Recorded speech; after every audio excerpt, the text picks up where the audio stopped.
Everybody, and welcome to A Culinary Journey.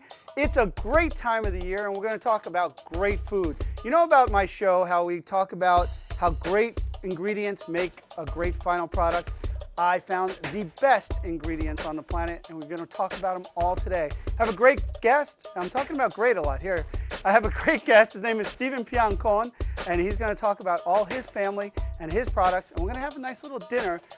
Compliments of Apulia, which is a region in Italy. His father comes from a small town outside of Bari. It's absolutely tremendous.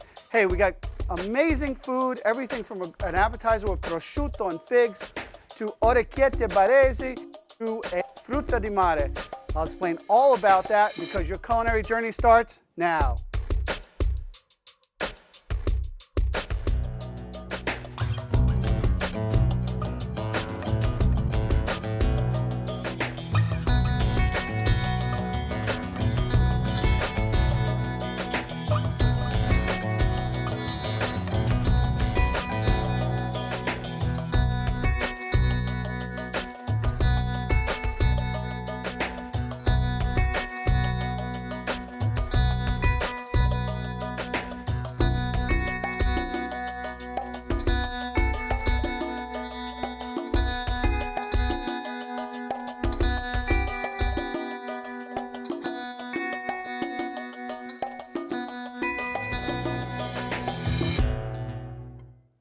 Hey everybody, welcome back to A Culinary Journey. I'm Luca and this is my guest, Stephen Piancone. Stephen, how you doing today? I'm doing good. Yourself? It's fantastic. I'm having a great time already, and we didn't even start. No? That's because we're going to get into our wine.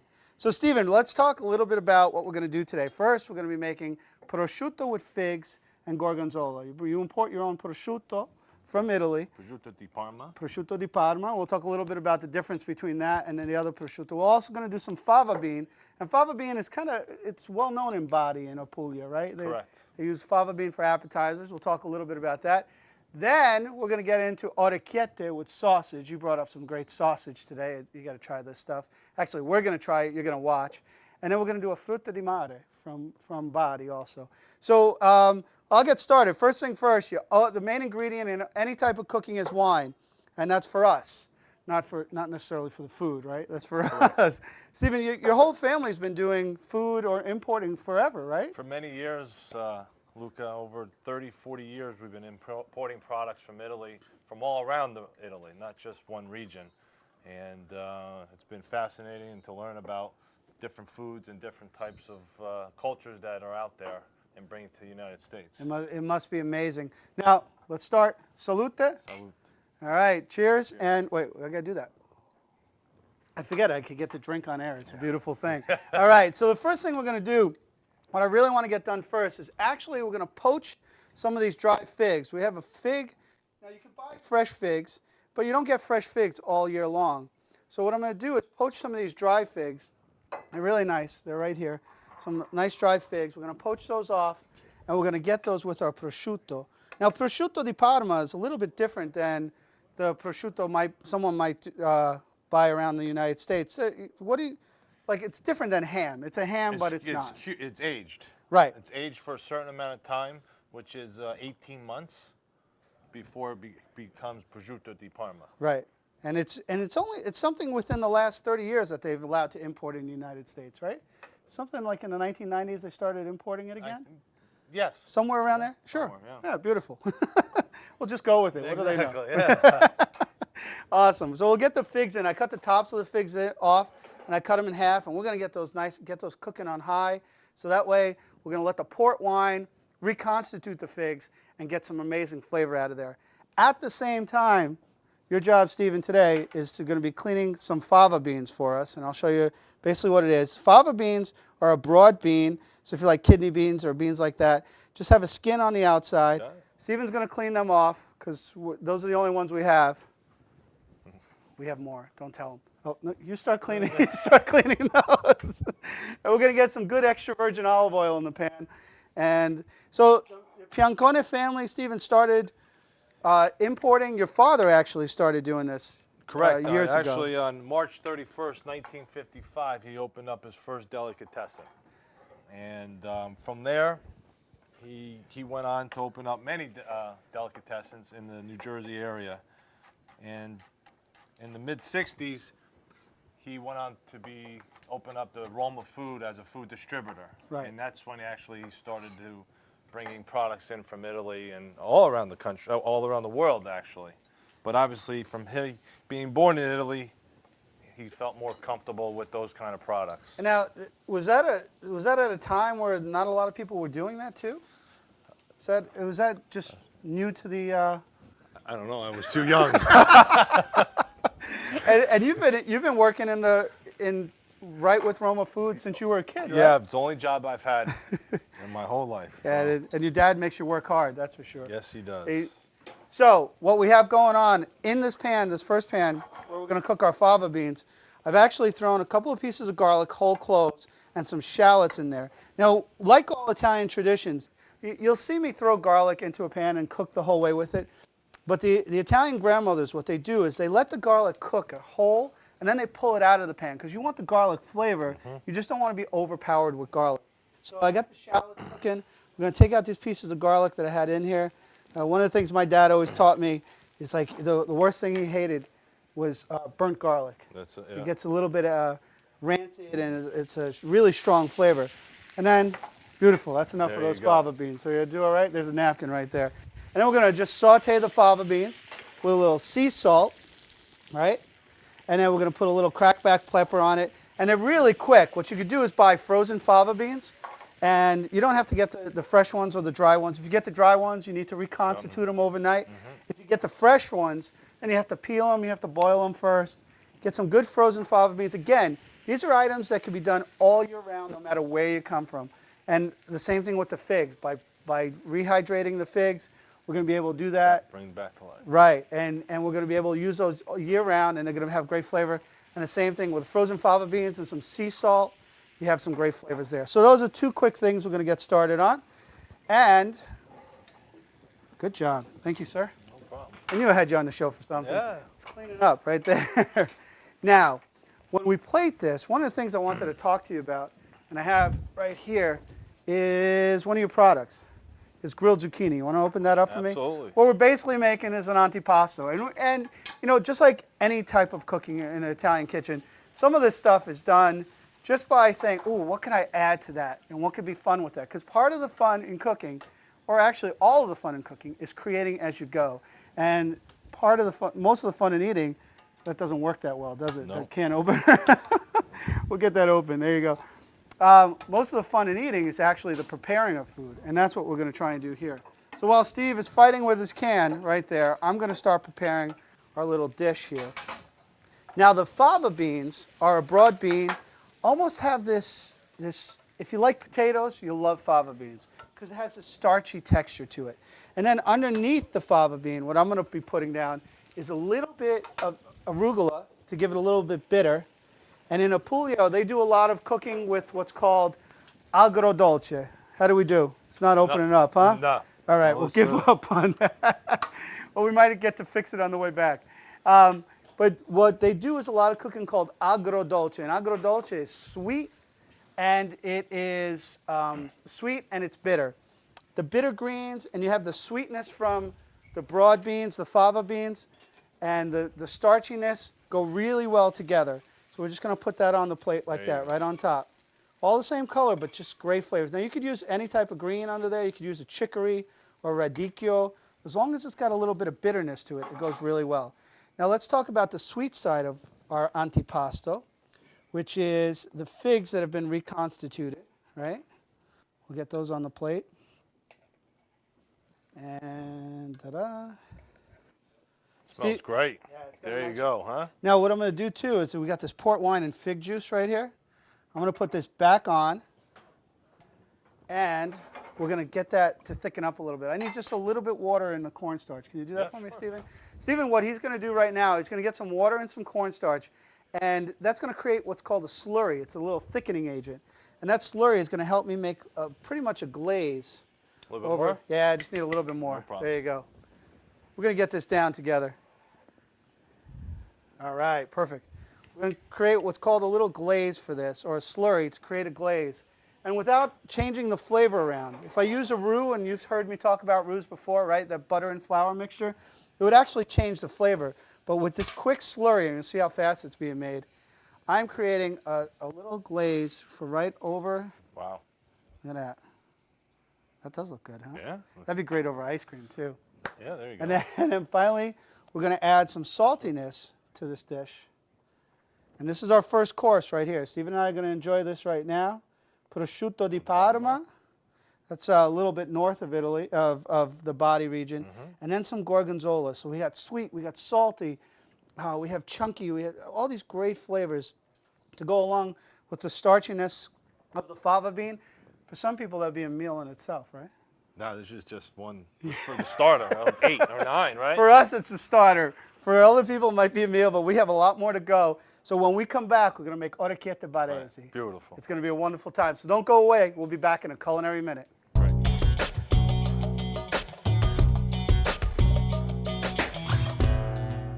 Welcome back, everybody. I'm here with Stephen Piancone from Roma Foods, and we're talking about baresi food. Now, your father's from the area? Correct. Small town? Yeah, a small town called Corato. Corato.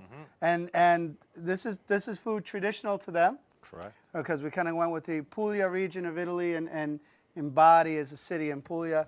And we're making Orecchiette baresi. Tell us a little bit about Orecchiette, Stephen. What do you... Well, what I remember growing up, and I was in Italy for the summer, and I remember my grandmother sitting at a kitchen table and rolling this pasta with her thumb. That's how you make that pasta. Right. You roll it with your thumb, and she'd sit there for hours on hours just making pasta once a week or every day. It seemed like every day, but and it's great pasta, and there's a couple different recipes that you could go along making this with. Right. But traditionally is orecchiette with broccoli and sausage. Sausage, yeah. Now, in Italy, they have what's called broccoli. Well, actually, here, too, Italians like to use what's called broccoli di rape, or broccoli rabe, right? Well, we're getting, which is actually something you find a little more almost all year round, is what's called broccolini. And broccolini is basically like a hybrid between a broccoli di rabe, which is a little bit on the bitter side, because broccoli di rabe has got this nice bitter flavor. Right. And what some people say, almost like it looks like an asparagus stalk. So what I do is I take a little bit off of here. We're going to blanch some in the pasta water while it's cooking. So it's going to take some of the starch on, and then we'll cut that down later. So over here I have our orecchiette already cooking. I'm blanching a little bit of the broccolini. And traditionally Italian cooks don't do a lot of blanching and then cooking. We like to saute all of our vegetables so they don't get too brown. But with the broccoli or a cauliflower or anything like that, You blanch it. blanch it just a little bit, and then you take it out. So what we're going to do is get that started. Then we're going to get this Italian sausage in here. I'm actually going to pull this out before we do that.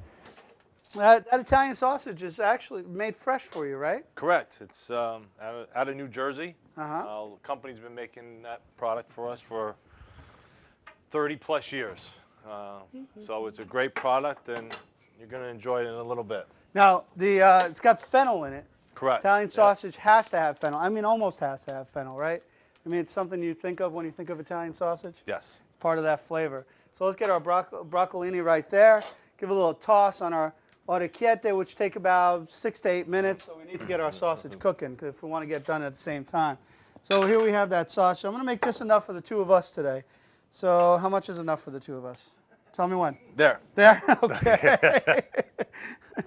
All right. Now, one of the things when you're making sausage, some people like to blanch them off. Again, it's actually a preference thing. If you like to blanch them or cook them the whole way. I actually like having a little bit of that fat in my pan. So what I'm going to do is I'm actually going to cut it all down. And you could either take the skin off or don't take the skin off. Leave the skin on. Leave the skin on, yeah. Just easier to eat, right? You don't have it all floating all over the place. Correct. So let's stop right here, because we can always eat that later when we're off the air. We'll get them in a nice pan with some extra virgin olive oil, and we'll get those cooking. Now at the same time, we talked about doing our garlic the same way. We'll put a couple of cloves of garlic so we could season that. And the sausage itself is going to add a ton of seasoning and flavor to the dish. Right. And that's what you don't have to over season, because good sausage has a high amount of salt. It's not overly salty, but it's flavored just where you want it. That's going to seep into what we're making. And with the fat in the sausage as well. Exactly. That's all going to come into what we're doing. So we're going to get that cooking up. We'll let that sear right there. What I always like to do, I'm a big fan of shallots. If you can't tell already, I've been doing shallots the whole show, but I like the shallots. because they remind me of onions, but they're not as strong. And we're going to cut them on a little bit big side. So usually when I make sausage and peppers, and I use onions, I use shallots. Okay, I use a lot of shallots because they're not quite as strong, and I use peppers in there too, so we'll add a bunch of that into there and give you a different texture level. So that's just a little thing I'm adding to the dish. And we'll toss around our, look at that. There you go. Those are ready. They smell delicious. Everybody get that? That's good. Good. We need some wine. Wine's very important. Okay, got your wine? Good. Wine's important. There you go. Salute. Salute. Well, we got to keep doing this the whole way through because the wine makes everything taste better. Right. All right, let's go. We got our wine in there. Now, we should actually add some wine to the sausage. Now, what you're noticing is I'm not putting the broccoli in too early because when you do, by the time the sauce is together and the sausage is fully cooked, next thing you do, you're going to have really brown broccoli. So we want it nice and vibrant and red. I'm going to put a little hot pepper in there because you love hot pepper. And if you like hot sausage, you can do it with hot sausage. Yes, right? you can, yeah. All right. So now, products. You have a ton of products. Everything. Tell me a little bit about some of your product line. I mean, it's everything from oils to pastas, you name it. To veal, to dry pastas, to balsamic vinegar, to water, as we're drinking we have here water. today. We only have to work on wine now. We could do that. Okay. Let's get some white pepper in there also. We have the zucchinis here, the grilled zucchinis. Yeah, the one we had trouble with before. We opened them up. That's why we go to breaks here, folks. Now, these grilled zucchinis, they're actually imported from Italy, grilled like that, right? Sunflower oil with a seasoning base. That's amazing. And then and it comes in just like that in a can? In a can. So you don't even have to do your own grilling of zucchini, right? Exactly. Just open it up and serve them. That's So the nice product. The nice thing about it. Now you have other products like that, like roasted peppers and things like Artichoke that. hearts, artichokes with stems, grilled artichokes, Oh, nice. and sunflower oil. Very nice. And the sunflower oils, right? You know, a lot of people don't use that around here or don't know about sunflower oil, but it adds great flavor, and it doesn't take away from anything. Exactly. Right? It's not. Some of the oils are a little too heavy. It takes away the flavor of, Right. of the product itself. Right. So we got this nice sunflower oil marinade. What I've done while we were talking, I put a little bit of chicken stock in there, and I put a little bit of white wine. All right. So we're going to let that kind of reduce down. We're going to put in our sun-dried tomatoes. It's something more for color than anything else, but tomatoes just add to it. When you have white wine and any type of tomato, especially when you're rehydrating sun-dried in a white wine, the acidity of the tomatoes and the wine counteract each other and actually come out with this nice sweet kind of leveling flavor. You're going to absolutely love this. So we have those flavors in there, right? So now, let's check our pasta. How do you like your pastas? Al dente. Al dente. Al dente. All right, you get to do the check for me. See how much we need. We got a minute or so more on that, or is that ready to rock? That's ready to rock. Is it? Beautiful. All right. Now, the Italians love to tell you, and we love to tell you, is you don't need to rinse your pasta. What you do, you give it a couple of good shakes, you get it nice and dry. That's why you get these colanders, right? Get all the water out. It goes right into your sauce. So we drop it right into our sauce with our sausage cooked, and we toss that around. Look at all those nice colors right there. Give it a little more salt and pepper. I use my blend of Ariosto spices. If you watch the show, you know all about those. There are 15 different blends of spices that I personally like using. I'll give a nice chop to this. And this is what we're going to do, folks. We're going to chop this up. We're going to let this finish down. When we come back, we're going to try this out. We need another minute or so there. We're going to let it cook, kind of come together and make sure all the flavors are there. When we come back, what we're going to make is frutta di mare. Excellent. Barese style. Some olives, the plum tomatoes, and we'll show you some great plum tomatoes that I have here on the set. And we are going to have a great dish, frutta di mare. Orecchiette barese is done. We're going to make sure the sausage is done. Don't go away because we're going to be right back.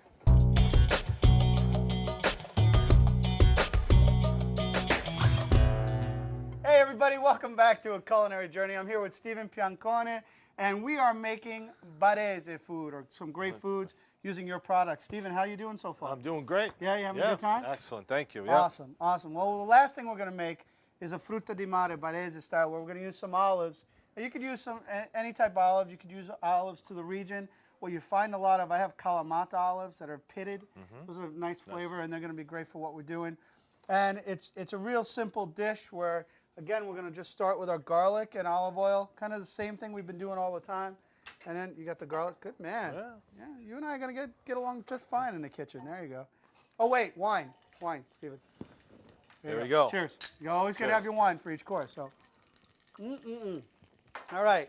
We don't even know if they're coming out any good, but we're having a good time. So that's all it's Absolutely. about. So let's get this down on medium heat. Stephen, what we need is fish. Fish. So let's I go can get do our that. fish. We got some mussels, scallops, and a white fish. You can use any type of white fish you like. What I'm using is what's called bassa or swai, and that's a nice little fish to work with. All right, let me get my garlic out of there before it overcooks. You can always use that for something else.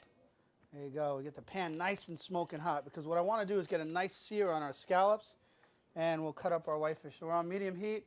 Got a nice smoke going on here. Let's get our scallops in there, and they're going to sear up right away.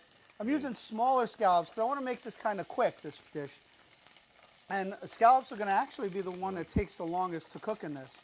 And then we're going to cut up some of the whitefish. Now, Stephen, I'm going to use these tomatoes here that you have. What we have here is a cherry tomato. It's a small cherry tomato. It has the skins on it, which I feel that's where all the flavor of the tomato is in the skin. Would you agree there? Oh, I totally love it. There you go. That's the way to go. I'm not going to say no to anything you say, Stephen. Don't worry about it. You got me some great products in here today. Now, the seafood barese is really simple. You might want to let some of this cook a while, but you want to be careful about letting seafood cook too long. No, exactly. Some people like to create stews that cook a long time. Well, with seafood, what I like to do, let's turn that down just a little bit, is get a nice sear on it. All right, you could also see, if you see some of the scallops already, has that nice brown sear. We're going to get that on the fish. We're going to add our ariosto spices to that. We got the garlic flavor already in the pan. We don't have to worry about that, but we're not going to bite into any chunks of garlic. And we're just searing the outside of the fish. We don't want to make it rubbery. Exactly, exactly. And then we're going to put in our mussels. And one of the misconceptions about cooking with tomatoes is they think that you have to take a long time to cook them, right? Absolutely. That's the worst thing you could do to a tomato. Yeah, cook it. and with the seafood and tomatoes, it's got to be a nice quick dish, really easy. And then here's my super scooper. Oh, we need some wine in there. Wine. There you go. There you not go. in there. Yeah, there you go. All right. Hello. All right, we got our wine going. All right, we get a little white wine. We actually need some white wine in here. Gonna help steam those mussels open. There we go. Start that cooking, and then let's get my famous scooper here. See, when in doubt, you always have something to scoop with. And we take the sauce in there too, right, Stephen? Yep. That sauce the puree, we want. the light puree. That's a puree of other tomatoes added to the tomatoes Correct, that are there? yes. Okay. So we'll just get some of that in there. And again, going back to true cooking a la nonna or grandmother's cooking in Italy, it's basic ingredients, it's simple. It's nice flavors that kind of meld together well, but not overpowering. It's not 5 different layers of flavors and then this and then that. It's let the ingredients speak for themselves. And at the beginning of the show, we talked about what's important. It's cooking with good ingredients. And a company like Roma Food puts out high quality ingredients, cares about what they get in the can, and it shows up on what's in my plate at the restaurant. And that's why we've been around for almost 55 years. There you go. So the last thing we're going to add in here, some fresh basil and some fresh parsley. We'll just chop that down. We always add herbs in last. We don't want to add the fresh herbs, I should say. We add our fresh herbs in last because we want the flavors to pop. If you add your dry herbs in early because you want them to reconstitute. And we kind of just let this seafood cook down. Again, we're not letting it overcook. We're going to get a nice steam on it. Now we'll get this up to a nice high heat. Get the fresh herbs in there. And since we're running out of time, I'm going to season this up. So we made today, everybody saw it, remember we made the prosciutto with the figs. Right. We did it with the port wine. We made the Orecchiette with the sausage that was phenomenal. And now we made the Frutti di mare, and we also made one other thing. What was the thing we made at the beginning? Hold on, more wine. Yeah. There we go. There Maybe you go. that'll I think we remind did us. some figs, right? And the figs, the prosciutto. Oh, and the the fava fava beans. beans. There you go. Well, that's our show for today. Stephen, it was an honor and a pleasure. Thank you. Thank you Luca. for joining us. Thanks for the great ingredients that we had to work with. Remember, great ingredients, great final product. This is going to cook down. We're going to get some bread, finish the wine, and have a great time. And we'll see you next time on A Culinary Journey. Cheers. Salute. Salute. All right, one more time.